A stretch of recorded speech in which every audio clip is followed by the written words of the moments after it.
प्रणाम बच्चों। In part number 4 बेटा we learn about the salient features of our constitution. First is the democratic rule. ठीक है बेटा, हमारे कॉन्स्टिट्यूशन ऑफ इंडिया के फीचर्स क्या है, उसके मतलब उसकी लाक्षणिकता, उसके लक्षण क्या है बेटा। तो देखो, India has adopted the democratic system of government. General elections are held in our country every 5 years. ठीक है बेटा, हमारा कंट्री डेमोक्रेटिकल कंट्री है। हर 5 साल में इलेक्शंस आते हैं बेटा, एवरी 5 ईयर्स। ठीक है, 5 ईयर्स में इलेक्शंस आते हैं और इन्हीं इलेक्शंस में हम हमारे रिप्रेजेंटेटिव को चूज करते हैं। Then how citizens about the age of 18 years are eligible to cast their vote. हमारे संविधान ने हमको ये अधिकार दिया है कि अगर हम 18 साल के हैं और अगर हम एलिजिबल हैं तो हम हमारा वोट कास्ट कर सकते हैं। ठीक है, यानी कि हमारे अंदर वो पर्टिकुलरली जो एलिजिबिलिटी है, हमारी जो योग्यता है बेटा, वो होनी चाहिए। पर्टिकुलरली एक तो हमारी एज 18 ईयर्स की होनी चाहिए। किसी भी तरीके से बेटा वोटिंग करने का अधिकार भारत के हर सिटीजन को है जो 18 साल या 18 साल से ज़्यादा की उम्र का है। सिर्फ 1 या 2 कंडीशंस ऐसी है बेटा जहाँ पे हम वोटिंग को कास्ट नहीं कर सकते हैं, जैसे कि कुछ पर्सन जो मेंटली डिस्टर्ब्ड है, बराबर। सिर्फ ऐसे ही 1-2 पर्टिकुलर ऑब्जेक्ट्स हैं जिस फॉर्म के अंदर उन सिटीजन्स को बेटा, क्योंकि वो प्रॉपर डिसीजन नहीं ले सकते बेटा, वो समझ नहीं सकते चीज़ों को, इस वजह से उनको वोटिंग देने का अधिकार नहीं है। खास करके जो मेंटली डिस्टर्ब्ड लोग होते हैं बेटा, सिर्फ उनके पास वोटिंग का अधिकार नहीं होता है। और कुछ पर्टिकुलर लॉज एंड ऑर्डर्स के थ्रू कुछ इस तरीके के क्रिमिनल रिकॉर्ड्स वाले लोग होते हैं, उनसे उनका मताधिकार छीन लिया जाता है। ये 1 ही 2 ऐसे ऑब्जेक्ट्स है बेटा जिसके ऊपर थोड़ा सा वो रहता है। बाकी तो भारत के हर नागरिक के पास वोटिंग करने का, अपने वोट को कास्ट करने का अधिकार है। We cannot imagine democracy without elections. Democracy, people all over the country play their role in the electing their representative. Any voter of the country can contest an election irrespective of his or her religion, caste, class or gender. Clear beta? All the citizens of India who are eligible, who are 18 years old, okay, they cast their votes in democracy without any kind of discrimination. किसी भी तरीके के भेदभाव के बिना बेटा, जो नागरिक 18 साल का है वो किसी भी धर्म का है, कास्ट का है, क्लास का है, जेंडर का है, बराबर। जेंडर में मतलब फीमेल हो मेल हो बेटा, दोनों के पास मत करने का अधिकार है। क्योंकि आज से 200 ईयर्स अगो पहले की अगर हम बात करें बेटा, अगर हम 17th-18th सेंचुरी में जाते हैं बेटा, तो यहाँ से फ्रेंच रिवॉल्यूशन के टाइम पे बेटा वुमेन्स ने अपने वोटिंग राइट्स के लिए एक तरीके से रिवोल्यूशनरी वे में लड़ना स्टार्ट किया था। बड़ी लंबी 100 साल की लड़ाई चली थी और आखिरकार धीरे धीरे धीरे धीरे कुछ 1917-18 आते आते ओके, और लगभग सेकेंड वर्ल्ड वॉर का टाइम आ गया था 1939 के आसपास, तब जाके मतलब यूरोपियन कंट्रीज में भी वुमेन्स के पास एक तरीके से वोटिंग करने के राइट्स आए थे बेटा, अधिकार आए थे। तो यहाँ पे हम देख सकते हैं बेटा कि जेंडर का discrimination, no doubt last 100 years में तो बेटा बहुत सारे ऐसे कंट्रीज हैं जिन्होंने इन मुद्दों के बारे में सोचा है। यूरोपियन नेशन से लेके एशियाटिक और अफ्रीकन कंट्रीज तक बहुत सारी ऐसी चीज़ें बेटा जहाँ पे मेल और फीमेल मेंबर में अब जो ये डिस्क्रिमिनेटिंग फॉर्म है इसको हटाने की कोशिश की जा रही है। क्लास वाइज बेटा अपर क्लास है, लोअर क्लास है, बराबर। क्लास का कोई डिस्क्रिमिनेशन नहीं है, किस जाति ज्ञाति का है नहीं है, धर्म का है नहीं है, सबके लिए समान है। ओके, सबके लिए इक्वालिटी का बेस है और सब अपने वोटिंग राइट्स को यूज कर सकते हैं। The elected representative rule for 5 years. जो इलेक्टेड रिप्रेजेंटेटिव है बेटा वो 5 साल तक जो है हमको मतलब हमारे बिहाफ में वो एक तरीके से असेंबली को रिप्रेजेंट करते हैं। Every citizen enjoy the freedom to follow the religion of his और her choices as well as the freedom of speech, expression and thought. ठीक है, भारत के हर नागरिक को बेटा अपने धर्म को एक तरीके से फ्री ऑफ मैनर में चलाने का अधिकार है, उसके साथ चलने का अधिकार है। फ्रीडम ऑफ स्पीच, बोलने की आज़ादी है बेटा। फ्रीडम ऑफ एक्सप्रेशन, अभिव्यक्ति की आज़ादी है बेटा। और थॉट्स, अपने विचारों को रखने की आज़ादी है बेटा। हम अपनी बात रख सकते हैं, हम अपने विचारों को अभिव्यक्त कर सकते हैं, बराबर। अगर हमको जो गवर्नमेंट हमने ही चूज करके भेजी है बेटा, अगर वो कुछ गलत कर रही है तो as a citizen of India हम उनके खिलाफ आवाज़ उठा सकते हैं, हम उनको उनकी गलतियाँ बता सकते हैं। ये हमारा अधिकार है। हमारे संविधान ने हमको ये अधिकार दिया है कि आप अपनी बात बिल्कुल निर्भीक होकर रख सकते हैं बिना डरे। ठीक है, क्योंकि संविधान आपके साथ खड़ा है। ओके अब सेकंड उसके बाद आता है बेटा सेक्युलरिज्म, बराबर। यहाँ पे हमने कास्ट क्रीड कल्चर की बात की बेटा, रिलीजियन मैनर की।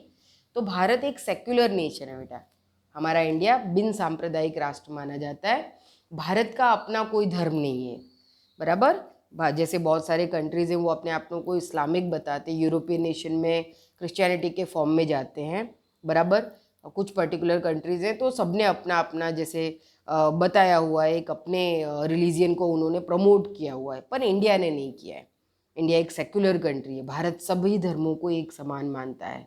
भारत ने सभी धर्मों के लोगों के लिए अपने देश में जगह बनाई है, सबको इक्वालिटी का बेस दिया है। Okay a secular nation means that the government does not conform to the norms of any particular religion in its system of governance. ठीक है, यहाँ पे कंप्लीटली लिखा है but it does not conform to the norms of any particular religion, बराबर। मैंने जैसे कि पहले बोला कि भारत किसी भी धर्म को प्रमोट नहीं करता है बेटा, बराबर। भारत ने सब धर्मों को समान माना है, उसने अपना कोई जो पर्टिकुलर, भले भारत के अंदर हिंदू धर्म 80% बेटा रिलीजियन जो है उसके वो हिंदुज़म को फॉलो करते हुए हैं, लेकिन इंडियन गवर्नमेंट ने या हमारे देश ने बेटा हिंदुज़म को एक तरीके से अपने नॉर्म्स के अंदर इम्पॉर्टेंट नहीं दी है। उसने ये नहीं बताया कि भारत की आबादी जो है 80% हिंदू लोगों की है तो भारत एक हिंदू राष्ट्र है, नहीं, कभी नहीं बताया उसने, बराबर। जैसे पाकिस्तान कहता है कि वो मुस्लिम राष्ट्र है, बराबर। हमारा पड़ोसी देश जो छोटा सा नेबरिंग कंट्री नेपाल, वो हिंदू राष्ट्र मानता है अपने आप को, पर भारत ने सबको बराबर दर्जा दिया है। भारत नहीं रिप्रेजेंटेटेड करता है किसी भी पर्टिकुलर रिलीजियन को। ओके देन डिस्क्रिमिनेशन नहीं है बेटा, देखो कि citizens are not discriminated on the basis of their faith, sect और रिलीजियन। उसकी आस्था, मान्यता बेटा, और उसके पूजा पाठ करने के तरीके, सब चीज़ों की आज़ादी दी गई बेटा। उनके ऊपर कोई डिस्क्रिमिनेशन, कोई भी भेदभाव वाली नीति नहीं है।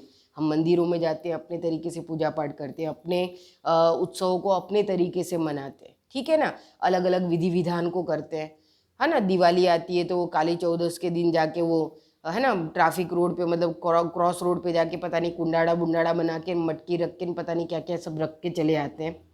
तो सोचो कि किस देश में ये सब किया जाता होगा, हमारे देश में कर सकते हैं, बराबर। उत्सव आते हैं, रैलियाँ निकालते हैं, सेलिब्रेशन करते हैं, है ना। अभी अभी रथ यात्रा गई थी, नो डाउट कोविड के टाइम पे तो इतना सब कुछ नहीं हो पाया बेटा। ताजिया निकलता है, गणेश चतुर्थी आएगी, दुर्गा माँ की जो अलग अलग तरीके का हम सेलिब्रेशन करते हैं, नवरात्रि सेलिब्रेट करते हैं, बराबर। बंगाल में चले जाओ तो दुर्गा पूजा के टाइम पे आप देखोगे तो कि एक तरफ के रास्ते बंद होते हैं, सब जगह पंडाल ही पंडाल लगा है। तो कहाँ कहाँ मिलती है इतनी आज़ादी, किस देश में मिलती है? ये सब कुछ हमारे भारत में मिल सकता है बेटा, बराबर। यहाँ तो बहुत लिमिट में मैं बोल रही हूँ, अगर आप क्लास में होते तो पता नहीं हम इसी मुद्दे के ऊपर कितनी सारी चर्चाएं करते बेटा, क्योंकि बोलते हैं ना कि जो चीज़ें मतलब हमने देखी हुई है, समझी हुई है बेटा, हमारे आसपास हम महसूस करते हैं, तो हम मान के चलते हैं कि हमारा देश जो है सेक्युलर है, हमको सब तरह की आज़ादी है ना। कोई भी त्यौहार आता है, मंदिरों में जब लाइन लगती है बेटा तो हम रोड तक ब्लॉक कर देते हैं।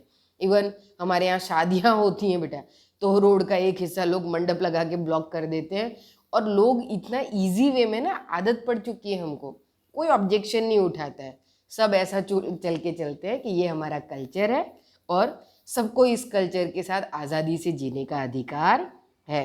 तो यहाँ पे मैंने फेथ सेक्ट के साथ थोड़ा सा पर्सनली उन चीज़ों को जोड़ दिया बेटा जो हम बहुत ही ईजी वे में लेते हैं, बराबर।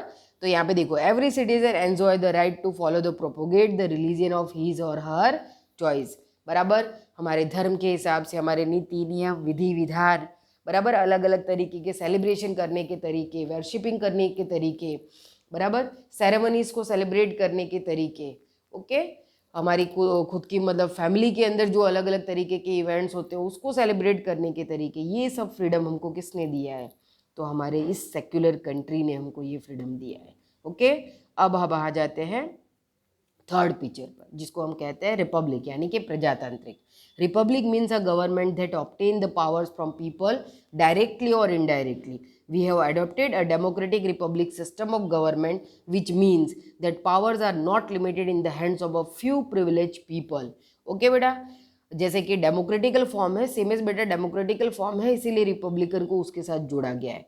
रिपब्लिकन फॉर्म में जो पीपल ऑफ इंडिया है बेटा उनके पास डायरेक्टली और इनडायरेक्ट वे में पावर है। बराबर, हमारा जो सिस्टम है वो ये चीज़ क्लियर करता है बेटा कि जो पावर्स है वो किसी लिमिटेड हैंड्स में नहीं है बेटा, कुछ इंपॉर्टेंट लोगों के हाथ में, कुछ ग्रुप पीपल्स के हाथ में नहीं है। बराबर, भले कुछ लोग सोसाइटी को रिप्रेजेंट जरूर करते बेटा, पर सोसाइटी को रिप्रेजेंट करने का उनको जो राइट्स है वो हमने दिया है, वो राइट्स को वो एक दायरे में यूज़ करेंगे, वो हमारे लिए यूज़ करेंगे। तो यहाँ पे हमारा कॉन्स्टिट्यूशन ऑफ इंडिया क्लियर करता है कि हमारा कंट्री रिपब्लिकन है, प्रजातांत्रिक है, वो डायरेक्टली और इनडायरेक्टली वे में पीपल्स के थ्रू चलता है बेटा। यहाँ पे कोई इंपॉर्टेंट पर्सन, कोई भी इंपॉर्टेंट ग्रुप इसको एक तरीके से चला सकता नहीं है। बराबर, किसी के भी पर्टिकुलर इस तरीके के इम्पॉर्टेंट पर्टिकुलर इंस्टीट्यूशंस के हाथ में, ग्रुप पीपल के हाथ में, सोसाइटी के हाथ में संविधान ने कोई भी पावर दिया नहीं है। Rather it is accessible to all the citizens irrespective of their caste, class, religion और जेंडर। इसी वजह से भारत का हर नागरिक जो है बेटा सिटीजन ऑफ इंडिया है, वो इररिस्पेक्टिव मैनर में एक तरीके से कास्ट, क्लास, रिलीजन और जेंडर का डिस्क्रिमिनेशन नहीं है, और वो आज़ादी के साथ अपने डेमोक्रेटिकल और रिपब्लिकन फॉर्म में बराबर अपने वोटिंग कास्ट को यूज़ करता है बेटा, अपने लिए रिप्रेजेंटेटिव को चूज़ करता है, वो अपनी गवर्नमेंट को चूज़ करता है, और वो गवर्नमेंट जो है वो कंट्री को रन अप करती है। ओके, यहाँ पे थिंग्स टू नो में लिखा है बेटा कि एनी कॉमन पर्सन, मैन और woman, be it a hawker और a vegetable vendor, can become the sarpanch of a village. ठीक है, यही तो देखो हमारे देश की सुंदरता है बेटा। एक हॉकर है ना, लॉरी वाला बेटा, फेरिया बोलते हैं ना जिसको हम, गली गली लारी लेके जाते हैं बेटा, है ना, सामान बेचते हैं। वेजिटेबल वेंडर बेटा, अगर वो एलिजिबल है, ठीक है, उसके अंदर एबिलिटी है, वो कैपेबल है, बराबर, वो सारे नॉर्म्स को क्लियर कर रहा है, तो चाहे वो वुमन हो, मैन हो, वो विलेज का सरपंच बन सकता है बेटा, हमारा रिप्रेजेंटेटिव बन सकता है। आई बात समझ में? तो यहाँ पे ये किसने दिया है बेटा, ये हमको राइट्स किसने दिए हैं बेटा, हमारे संविधान ने दिए हैं। Amazon like a Manji Bhai contest a election of a legislative assembly and became the member of the legislative assembly MLA। अब यहाँ पे देखो बेटा कि एक सिंपल सा काम करने वाला इंसान, ठीक है, मैजन है, जो पर्टिकुलरली लेजिस्लेटिव असेंबली के इलेक्शन में खड़ा होता है और member of the legislative assembly यानी कि MLA की पोस्ट पे आता है। सोचो कितना सुंदर संविधान है बेटा, है ना। एक छोटे से छोटा पर्सन, छोटे से छोटा काम करने वाला पर्सन, हालांकि कोई काम छोटा नहीं होता बेटा, हर काम बड़ा होता है ना। वो हमारे दिमाग की विचारधारा होती है कि हमने ऐसा सिस्टम बना के रखा है कि भाई ये काम छोटा है, ये काम बड़ा है। सब काम, सबकी अपनी अपनी खूबियाँ हैं बेटा, अगर ये नहीं होते तो सोसाइटी ही नहीं बनती। हमारा जो particular old ancient Indian culture है वो तो इन्हीं पर्टिकुलर वर्किंग एरा के ऊपर डिपेंडेंट था बेटा। यही एक तरीके की जो जिसको हम वर्ण प्रथा बोलते हैं, है ना, और सबके जो काम है वो डिस्ट्रीब्यूट हुए थे पर्टिकुलरली, और बहुत अच्छे से हमारा कंट्री तब भी रनअप करता था और आज भी रनअप कर रहा है, बराबर। ये जो हम कॉन्स्टिट्यूशन ऑफ इंडिया की बात कर रहे हैं ना बेटा, असेंबली की बात करते हैं, पार्लियामेंट की बात करते हैं, इलेक्टेड और सिलेक्टेड रिप्रेजेंटेटिव्स की बात करते हैं।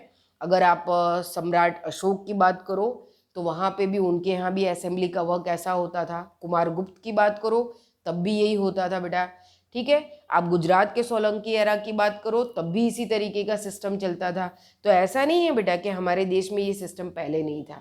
हमारा देश जो है बेटा बहुत पहले से, हमारे देश में हमेशा से बहुत ही विजनरी और नॉलेजेबल लीडर्स रहे हैं जिन्होंने इस तरीके की संवैधानिक चीज़ें उस समय भी बताया, पढ़ाई वो की थी।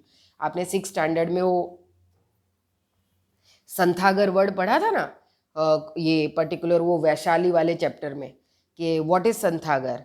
वो संथागर वो प्लेस होती थी जहाँ पे लीडर्स को चूज़ किया जाता था। उस समय कोई काउंटिंग सिस्टम नहीं होता था बेटा, तो वो लोग लकड़ियाँ यूज़ करते थे, है ना, और लकड़ियों के थ्रू मतलब वोट्स डाले जाते थे। जिस तरफ जितनी लकड़ियाँ ज़्यादा होती थी वो लीडर चूज़ किया जाता था। सोचो ये वो हिस्टोरिकल एरा का टाइम पीरियड है बेटा, कितना पुराना, आप समझ सकते हो। तब से लेके अभी तक हमारा भारत ऐसे देखा जाए तो वो भी फॉर्मेशन रिपब्लिकन था कि लीडर्स को चूज करने के लिए एक तरीके से लोगों की राय, लोगों का मत बेटा, लोगों का वोटिंग करवाया जाता था।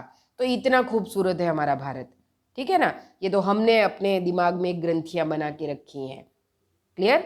तो ऐसा बेटा आज़ाद देश, इतना प्यारा देश दुनिया में कहीं नहीं है। तो कहीं ना कहीं इसकी इस इम्पोर्टेंट को समझो। ये जो हमको आज़ादी इस हमारे देश ने दी है ना हर चीज़ की, इस आज़ादी का सही उपयोग करो और अपनी ड्यूटीज़ को, अपने फ़र्ज़ को बेटा सही मानों में पे अप करो। अगर इतने सारे राइट्स मिले हैं बेटा, इतनी सारी आज़ादी मिली है, तो अपने देश को बहुत अच्छे से चलाने के लिए हम जो कंट्रीब्यूशन कर सकते हैं ना बेटा, उसमें हमको पीछे हटना नहीं चाहिए। ओके, अब नेक्स्ट टाइम हम हमारे सेंट्रल गवर्नमेंट और स्टेट गवर्नमेंट के फॉर्मेट को क्लियरली डिस्कस करेंगे। ओके बेटा, तो इस पर्टिकुलर पार्ट में इतना ही। नेक्स्ट टाइम हम सेंट्रल और स्टेट गवर्नमेंट को डिस्कस करेंगे। Thank you.